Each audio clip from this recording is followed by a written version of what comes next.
Olá, turma, tudo bem com vocês? Espero que esteja gravando aqui mais um vídeo para auxiliar vocês nas atividades da semana número 4 de Geografia e atividade complementar, beleza?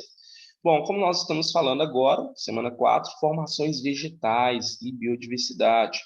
Vamos, então, lembrar aqui que o mundo, nosso planeta, inclusive o próprio Brasil, possui diversas formas, né, de vegetação, ou seja, várias formações vegetais. Isso, obviamente, influência do clima. Lembre-se, o clima é um dos fatores mais importantes aí para influenciar no desenvolvimento das formações vegetais. Por quê, professor? A partir da observação desse mapa, que indica as formações originárias, ou seja, nativas, nós vamos perceber que vai haver regiões em que vão se desenvolver florestas bem densas e outras áreas que vão haver aí desertos que se desenvolveu por causa da falta de chuva. E diante disso nós temos então as principais formações vegetais. Floresta tropical e equatorial, justamente pela abundância, né, de um clima quente e muito úmido, pela abundância de chuva. Então, vai apresentar árvores de grande porte, exuberantes, latifoliadas, perenes, que as folhas não caem, depende muito de umidade, higrófilas, é o caso de Amazônia, Floresta Amazônica, e uma Mata Atlântica. Também temos a floresta temperada, que está geralmente em regiões de clima temperado, inclusive na Europa, onde que a sazonalidade, ou seja, as estações do ano são bem definidas, então a vegetação muda de acordo com a estação do ano, perdendo inclusive suas folhas. Floresta boreal, que geralmente está em altas latitudes, né? Geralmente em áreas de clima muito frios, são árvores gigantes, chamadas de árvores de grande porte e homogêneas, né? Porque só possui aí 3 espécies, como as sequoias e os pinheiros. Nós temos a savana, que aqui no Brasil a gente chama de cerrado, que são formações vegetais de clima tropical, né, justamente nesses períodos de seca e umidade durante o verão, com folhas, aliás, troncos retorcidos, tortuosos, raízes profundas, né? Então tem aí casca grossa. E nós temos a vegetação mediterrânea, típica dali da proximidade do mar Mediterrâneo, com a presença de oliveiras, carvalhos, as estepes e pradarias, a tundra, que é de uma região formada por musgos e líquens, ou seja, regiões polares ou topos de montanhas. Nós temos as formações desérticas, que é o caso do deserto do Saara, com a presença de xerófilas, ou seja, com a escassez de formação vegetal, e as formações, a vegetação montanhosa. E aí, na primeira questão, está falando, né, de um texto em relação à questão da influência humana sobre as florestas.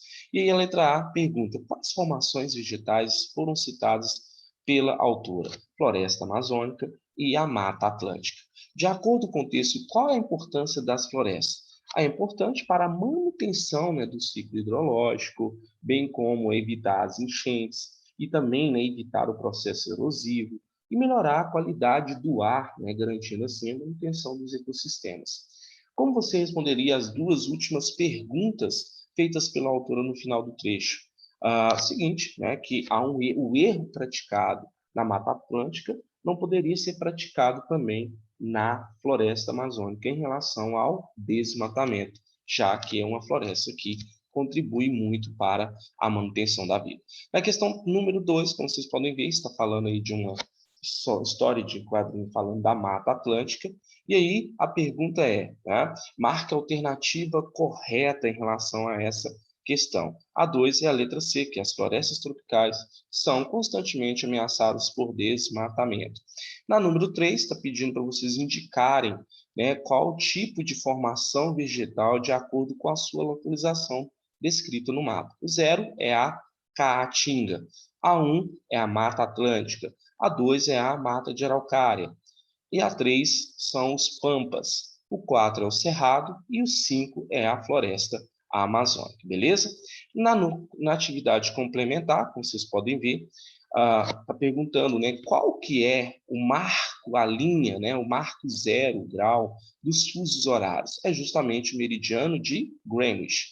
Em relação a esse mapa que vai mostrar para vocês os fusos horários do Brasil. Lembre-se, né, que o fuso horário de Manaus ele é 1 hora atrasado em relação ao horário de Brasília. Inclusive, Felizlândia faz parte do horário de Brasília. Então, está 1 hora atrasado em relação a Felizlândia. Na questão número 3, se em Belo Horizonte são 13 horas, quantas horas será em Manaus? Sabendo que lá é 1 hora a menos, então em Manaus vai ser 12 horas. Lembrando desse mapa, mostrando aí os fusos horários do mundo, quantos fusos horários possui o nosso planeta Terra? Ao todo, 24. É só fazer lembrar do movimento de rotação. Cada fuso possui 1 hora, né? E ao todo nós temos 24 horas. Na questão número 5, está falando de a característica de uma formação vegetal típica próxima ali da região do mar Mediterrâneo, composta por oliveiras e carvalhos, pinheiros, é justamente a vegetação mediterrânea. E a número 5, para vocês identificar no mapa qual formação vegetal que está descrita no mapa, é justamente o cerrado, beleza? Espero que tenha contribuído bastante para os seus estudos. Abraço.